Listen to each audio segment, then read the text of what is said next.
Hello students, मुझे आशा है कि आप सभी स्वस्थ एवं प्रसन्न होंगे। स्टूडेंट्स, पिछले दिनों मैंने आपको संशोधित पाठ्यक्रम एक वीडियो एवं पीडीएफ के माध्यम से इस ग्रुप में भेजा था, जिसका आपने अध्ययन कर लिया होगा। आज हम विधिवत अध्याय 1 संविधान क्यों और कैसे। इस अध्याय में हम संविधान क्यों और कैसे इस बात का अध्ययन करेंगे। हमें संविधान क्यों आवश्यक है और कैसे इसका निर्माण हुआ। हम विषय की शुरुआत करने से पहले कुछ इतिहास पर नजर डालना चाहेंगे। स्टूडेंट्स, इतिहास में 25 नवंबर 1949 की तारीख स्वतंत्र भारत की एक महत्वपूर्ण एवं बड़ी घटना के साथ दर्ज है इतिहास में, जिसमें संविधान सभा की आखिरी बैठक में बाबा साहब भीमराव अंबेडकर जी ने समापन भाषण दिया था 25 नवंबर 1949 को। इसमें उन्होंने नवनिर्मित राष्ट्र के सामने आने वाली चुनौतियों का विस्तार से वर्णन किया था। साथ ही बड़े ही संयमित शब्दों में उन चुनौतियों से निपटने के उन्होंने तरीके भी सुझाए थे। बाबा साहब ने उस समय जिन चुनौतियों को राष्ट्र निर्माण में बाधक करार दिया था, वह आज भी उतनी ही विकरालता के साथ देश के सामने मौजूद हैं। बच्चों, हम अध्याय की शुरुआत करते हैं, जिसमें हम विषय प्रवेश के माध्यम से कुछ चर्चा करना चाहेंगे कि प्रत्येक देश का संविधान कुछ ऐसे आवश्यक नियमों का संकलन होता है जिनके माध्यम से देश का शासन संचालित किया जाता है। इन आवश्यक नियमों के संकलन को मूलभूत नियम भी कहा जाता है। प्रत्येक देश का शासन का दायित्व संभालने के बाद अपने देश के संविधान की रचना करता है और अपने संप्रभु होने की घोषणा भी करता है। बच्चों, प्रत्येक देश का संविधान उस देश के प्रति देश के नागरिकों द्वारा व्यक्त किए गए ऐसे विश्वास की अभिव्यक्ति होती है जिस पर कभी कोई नागरिक अविश्वास नहीं कर सकता है। तो बच्चों, कुछ ऐसे नियम जो एक स्वतंत्र राष्ट्र के होते हैं और उन नियमों के अनुसार शासन व्यवस्था को संचालित किया जाता है, जिन्हें मूलभूत नियमों के साथ संचालित किया जाता है। ये संविधान की विषय प्रवेश की बात हुई।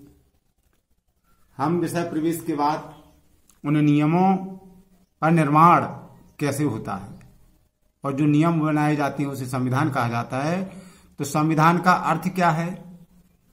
राज्य के संदर्भ में संविधान एक बहुप्रचलित एवं महत्वपूर्ण शब्द एवं अवधारणा है, जिसका शाब्दिक दृष्टि से हिंदी का यह शब्द अंग्रेजी के शब्द कॉन्स्टिट्यूशन का भाषाई अनुवाद है। संविधान, कॉन्स्टिट्यूशन शब्द का भाषाई अनुवाद संविधान है, अंग्रेजी शब्द का। बच्चों, नागरिक शास्त्र में संविधान का तात्पर्य राज्य के आधारभूत सिद्धांतों को समावेशित करके राज्य के ढांचे एवं संगठन का गठन करने से होता है। अतः मूलभूत वैधानिक प्रलेख राज्य की मूलभूत संस्थाएं, विधियां, परंपराएं एवं महत्वपूर्ण अभिसमय विधियों तथा प्रथाओं की समग्र व्यवस्था है। तो बच्चों, संविधान एक वैधानिक परिलेख होता है। राज्य की मूलभूत संस्थाएं, विधियां, परंपराएं, महत्वपूर्ण अभिसमय विधियों तथा प्रथाओं की एक पूरी की पूरी व्यवस्था होती है जिसे संविधान कहा जाता है, और इसी के अनुसार शासन व्यवस्था चलाई जाती है। बच्चों, इस संविधान का अर्थ हुआ, कुछ परिभाषाओं के क्रम में हम आगे बढ़ेंगे। प्रथम परिभाषा, लॉर्ड ब्राइस्ट के अनुसार संविधान के बारे में उन्होंने क्या कहा? संविधान किसी राज्य अथवा राष्ट्र के वे नियम होते हैं जो शासन के स्वरूप तथा उसके प्रति नागरिकों के अधिकार और कर्तव्यों को निश्चित करते हैं। देखिए, लॉर्ड ब्राइस के अनुसार कितनी बढ़िया बात कही उन्होंने कि संविधान किसी राज्य अथवा राष्ट्र के वे नियम होते हैं जो शासन के स्वरूप तथा उसके प्रति नागरिकों के अधिकार और कर्तव्य क्या होते हैं उनकी सुनिश्चितता संविधान में की जाती है। ये लॉर्ड ब्राइस के शब्द हैं। दूसरी परिभाषा को हम देखेंगे कि आस्टेन के अनुसार उन्होंने संविधान के बारे में क्या कहा? संविधान उन नियमों को कहते हैं जो सर्वोच्च सरकार की रूपरेखा निर्धारित करते हैं। यानी सरकार की रूपरेखा जिसमें शासन व्यवस्था संचालन करना और नागरिकों को क्या अधिकार एवं कर्तव्य सुनिश्चित किए गए हैं उन सब का वर्णन इसमें होता है, जिसे संविधान कहा जाता है।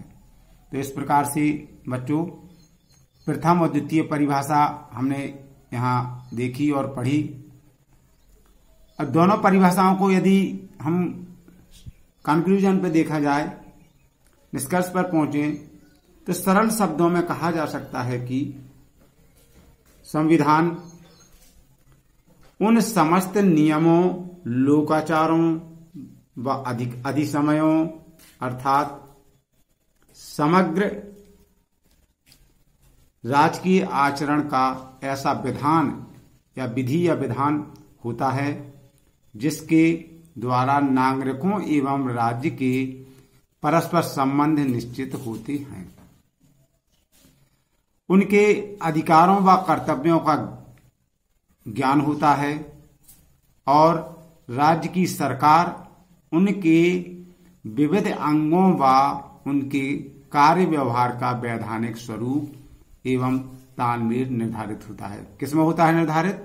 ये सब पूरा का पूरा जो विवरण और व्यवस्था है, ये सभी पूरी की पूरी संविधान में निहित होती है, संविधान में अभिव्यक्त होती है या निर्धारित होती है।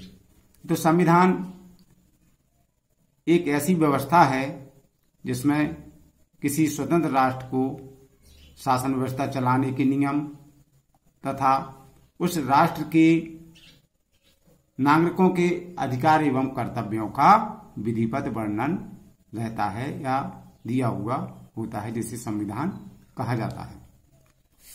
तो बच्चों, अभी हमने शुरुआत में पुनः थोड़ा सा देखते हैं कि पहले हमने कुछ इतिहास पर चर्चा की, जिसमें 25 नवंबर 1949 की जो घटना है इतिहास में दर्ज है, जिसमें बाबा साहेब ने अपनी संविधान सभा की आखिरी बैठक में संबोधन समापन भाषण दिया था, जिसमें उन्होंने नवनिर्मित राष्ट्र के सामने आने वाली चुनौतियों का विस्तार से वर्णन करने के साथ ही संयमित शब्दों में उन चुनौतियों से निपटने के तरीके भी सुझाए थे।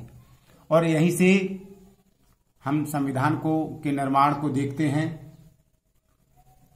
फिर हमने आपको विषय प्रवेश के माध्यम से बताया संविधान का अर्थ क्या है साधारण शब्दों में। विषय प्रवेश, संविधान का अर्थ और संविधान की दो परिभाषाएं, लॉर्ड ब्राइस के अनुसार और आस्टिन के अनुसार, ये परिभाषाएं अर्थ परिभाषाएं। और अंत में हमने अर्थ और दोनों परिभाषाओं को पढ़ने के बाद एक निष्कर्ष के तौर पर चर्चा की कि संविधान किसे कहा जाता है। तो स्टूडेंट्स, आज के लिए इतना ही काफ़ी है। इसके हम नोट्स आपको PDF के माध्यम से भेज देंगे। ये नोट्स आप एक कॉपी पर उतार लीजिए और नोट्स बनाते रहिए। जो भी आपको विषय संबंधी, टॉपिक संबंधी समस्या होती है तो आप हमसे प्रश्न पूछ सकते हैं। आज के लिए इतना ही काफ़ी है। होमवर्क आपके लिए ये रहेगा कि आपको ये पूरा का पूरा नोट्स जो मैं PDF के माध्यम से भेजूंगा, तो इसको आप एक अपनी रजिस्टर या कॉपी पर प्रतिदिन लिखते रहिए और बढ़िया नोट्स बन के तैयार हो जाएंगे।